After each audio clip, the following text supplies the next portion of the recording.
ছাত্ৰ-ছাত্ৰীসকল, মই স্নিগ্ধা শইকীয়াই তোমালোকৰ ওচৰলৈ আজি লৈ আহিছোঁ অধ্যায় 9 বংশগতি আৰু ক্ৰমবিকাশ। বংশগতি আৰু ক্ৰমবিকাশ বুলি কওঁতে আমি প্ৰথমতে চাওঁ বংশগতি। বংশগতিনো কি? যি প্ৰক্ৰিয়াৰে এটা জনুৰ পৰা আন এটা জনুলৈ চাৰিত্ৰিক বৈশিষ্ট্যসমূহ স্থানান্তৰ হয় তাকে বংশগতি বোলে। এতিয়া আমি প্ৰায়ে শুনিবলৈ পাওঁ যে ল'ৰাটো দেখিবলৈ মাকৰ নিচিনা হ'ল, দেউতাকৰ নিচিনা ছোৱালীজনী হ'ল, ল'ৰাটো দেউতাকৰ নিচিনা ওখ হ'ল, ছোৱালীজনী মাকৰ নিচিনা ধুনীয়া হ'ল, হয় নাই? এয়ানো কি হয়? এয়াই হৈছে বংশগতি। অৰ্থাৎ যি প্ৰক্ৰিয়াৰে পিতৃ-মাতৃৰ চৰিত্ৰবোৰ সন্তানলৈ প্ৰৱাহিত হয় তাকে বংশগতি বা হেৰিডিটি বোলে। এতিয়া চোৱা, আমি যে ইয়াত পালোঁ চাৰিত্ৰিক বৈশিষ্ট্য, এই চাৰিত্ৰিক বৈশিষ্ট্যনো কি হয়?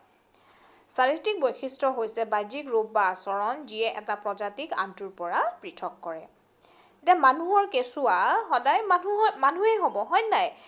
মানুহৰ কেঁচুৱা সদায় মানুহেই হ'ব। সি হাইলাখ মাক দেউতাকৰ দৰে নহ'বও পাৰে, কিন্তু মানুহেই হ'ব। আৰু সেইদৰে জিৰাফৰ যেতিয়া পোৱালি হ'ব, তে জিৰাফৰ পোৱালি কি হ'ব? জিৰাফেই হ'ব। জিৰাফৰ পোৱালিটো আৰু কুকুৰ মেকুৰী নহয়, হয়নে নহয়? এয়াই কি হৈছে? চাৰিত্ৰিক বৈশিষ্ট্য। অৰ্থাৎ বাহ্যিক ৰূপ বা আচৰণ যিয়ে এটা প্ৰজাতিক আনটোৰ পৰা পৃথক কৰে। এতিয়া আমি আহোঁ প্ৰজনন কালত একত্ৰীকৰণ হোৱা বৈসাদৃশ্যতা বা প্ৰকাৰণলৈ।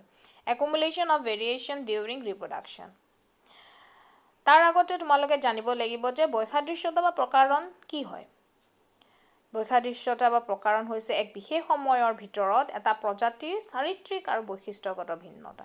এতিয়া চোৱা, এটা প্ৰজন্মৰ পৰা পৰৱৰ্তী প্ৰজন্মলৈ আমি জানো কি হয়? বংশানুক্ৰমিকভাৱে চৰিত্ৰবিলাক প্ৰৱাহিত হয়, হয়নে নহয়? গতিকে পৰৱৰ্তী প্ৰজন্মত জীৱবিলাক আগৰ প্ৰজন্মৰ জীৱবিলাকৰ দেহৰ গঠনশৈলী বা আকাৰৰ সৈতে দেখাত একে যেন লাগিলেও কিন্তু সূক্ষ্মভাৱে যদি আমি চাওঁ তাত পাৰ্থক্য দেখা পাম। আৰু এই প্ৰজন্মৰ পৰা সৃষ্টি হোৱা যি জীৱ থাকিব, সেই জীৱবিলাকৰ মাজতো আমি কি দেখা পাম? পৰিৱৰ্তন দেখা পাম। এনেদৰে কি হ'ব? পৰৱৰ্তী যিবোৰ প্ৰজন্ম হ'ব তাত ভিন্নতাবোৰ বাঢ়ি বাঢ়ি গৈ থাকিব। এতিয়া তোমালোকে এই চিত্ৰখনলৈ চোৱা।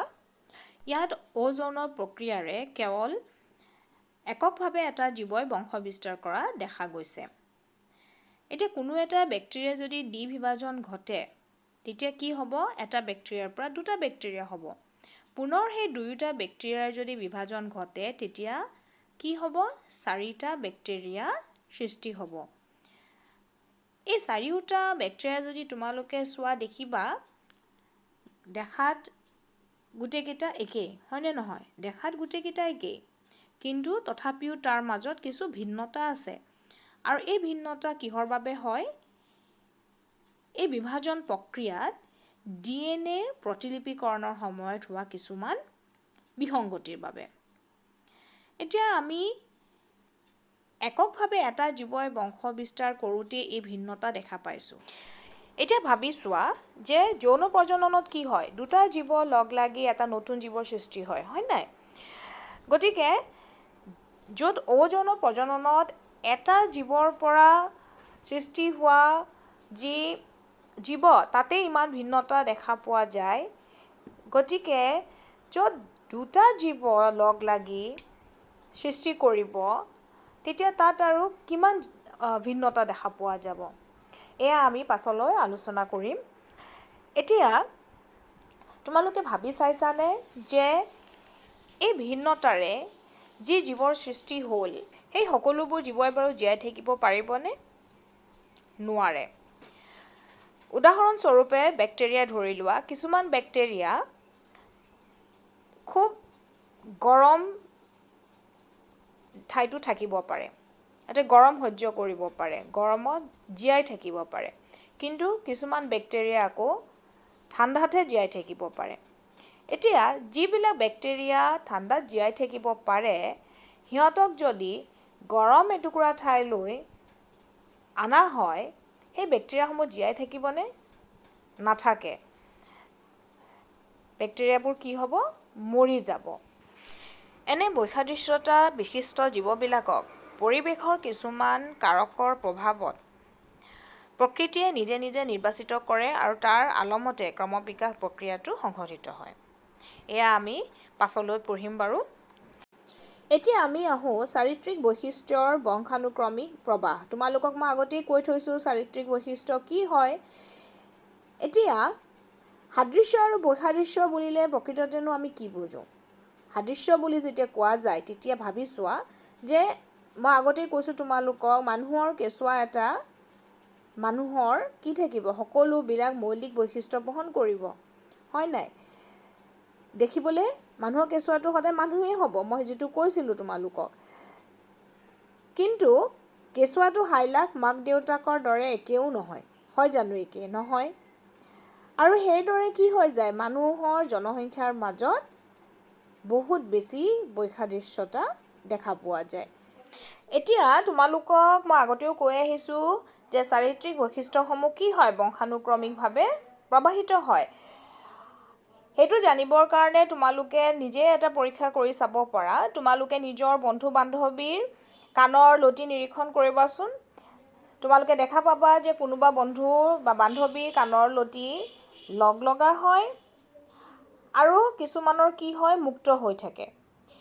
এতিয়া কি কৰিবা? যোনজন বন্ধুৰ বা বান্ধৱীৰ কাণৰ লটি লাগি থাকে তেওঁৰ মাক দেউতাকক নিৰীক্ষণ কৰিবা।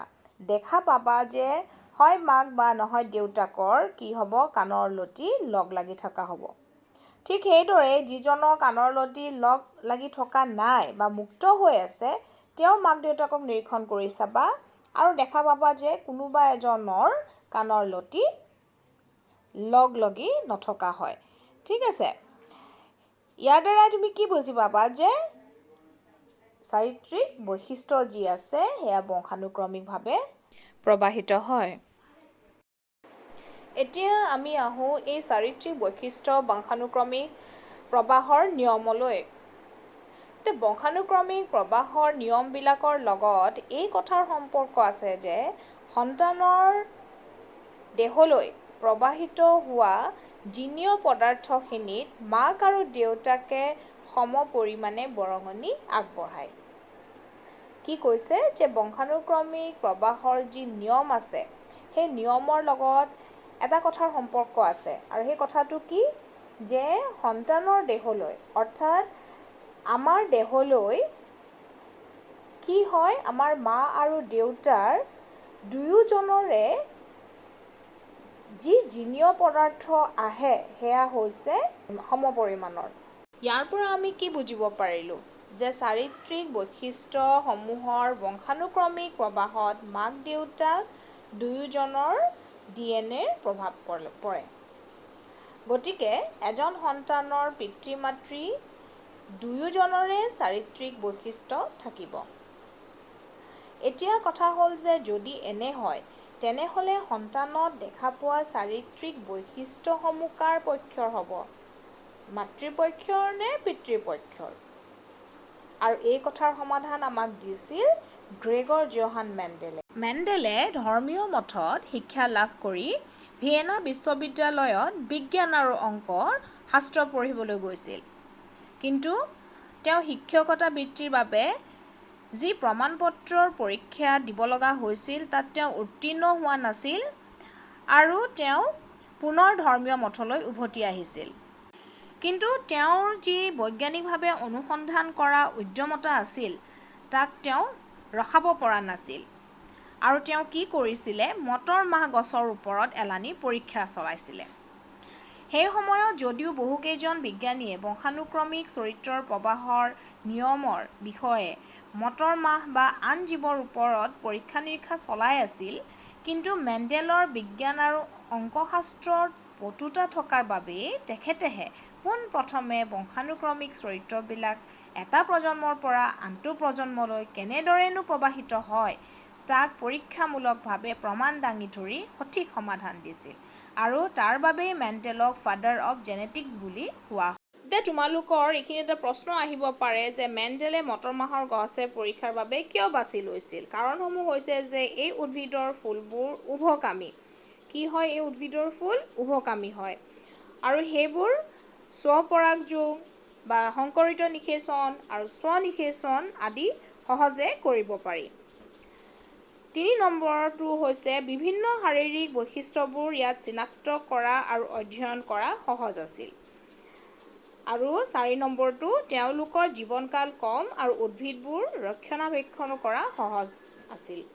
এতিয়া আমি চাওঁ কিদৰে মেণ্ডেলে মটৰমাহ গছত দেখা পোৱা কেইবাটাও বিপৰীতধৰ্মী চৰিত্ৰক লৈ তেওঁৰ পৰীক্ষামূলক অধ্যয়ন আৰম্ভ কৰিছিল। মেণ্ডেলে কি কৰিছিলে? মেণ্ডেলে মটৰমাহ গছত দেখা পোৱা কেইবাটাও বিপৰীতধৰ্মী চৰিত্ৰ যেনে ঘূৰণীয়া সুতুৰা বীজ, ওখ আৰু চাপৰ গছ, বগা আৰু বেঙুনীয়া ফুল আৰু বহুতো চৰিত্ৰ আওতালৈ আনিছিল।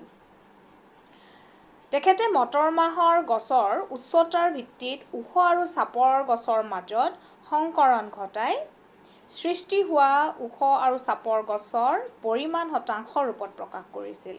মেণ্ডেলে কি কৰিছিলে? মেণ্ডেলে ওখ আৰু চাপৰ মটৰমাহৰ গছৰ মাজত কি কৰিছিলে? সংকৰণ ঘটাইছিলে। আৰু সেই সংকৰণ ঘটাই যি ওখ আৰু চাপৰ গছৰ সৃষ্টি হৈছিলে, সেই সৃষ্টিৰ পৰিমাণ তেওঁ শতাংশ ৰূপত প্ৰকাশ কৰিছিল। মেণ্ডেলে যেতিয়া ওখ আৰু চাপৰ গছৰ সংকৰণ ঘটাইছিল, চোৱা ছবিত দিয়া আছে, ওখ আৰু চাপৰ গছৰ সংকৰণ ঘটাইছিল, তেতিয়া তেওঁ কি লক্ষ্য কৰিছিল যে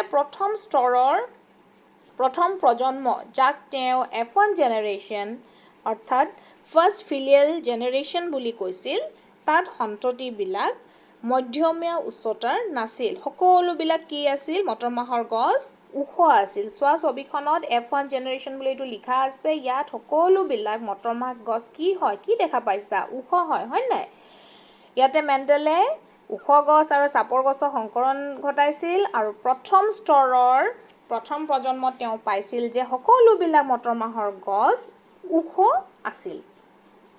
এতিয়া কথা হ'ল যে গোটেই কেইজোপা মটৰমাহৰ গছ কিয় ওখ হ'ল? ইয়াত এটা চাৰিত্ৰিক বৈশিষ্ট্যহে দেখা পোৱা গ'ল যে কিহৰ বাবে এটা চাৰিত্ৰিক বৈশিষ্ট্য দেখা পোৱা গ'ল। এতিয়া এইটো জানিবৰ বাবে তোমালোকে এই ছবিখনলৈ মন কৰা। এতিয়া ইয়াত চোৱা, এফালে আছে তল ওখ আৰু এফালে আছে শ্বৰ্ট চাপৰ। তলটো কিহেদি বুজাইছে? দুটা কেপিটেল টি দি আৰু শ্বৰ্টটো দুটা স্মল টি দি। এতিয়া মেণ্ডেলে কি কৰিছিল? এই ওখ আৰু চাপৰ মটৰমাহৰ গছৰ মাজত সংকৰণ ঘটাইছিল। তেতিয়া তেওঁ কি পাইছিলে? গোটেই কেইজোপা ওখ পাইছিলে। কিয়?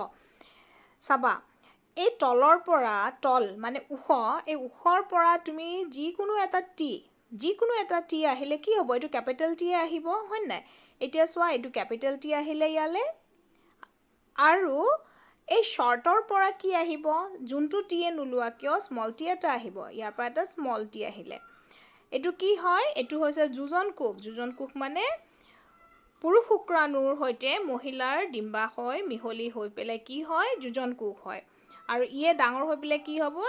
এজোপা মটৰমাহৰ গছ। তে কি হ'ল ইয়াত?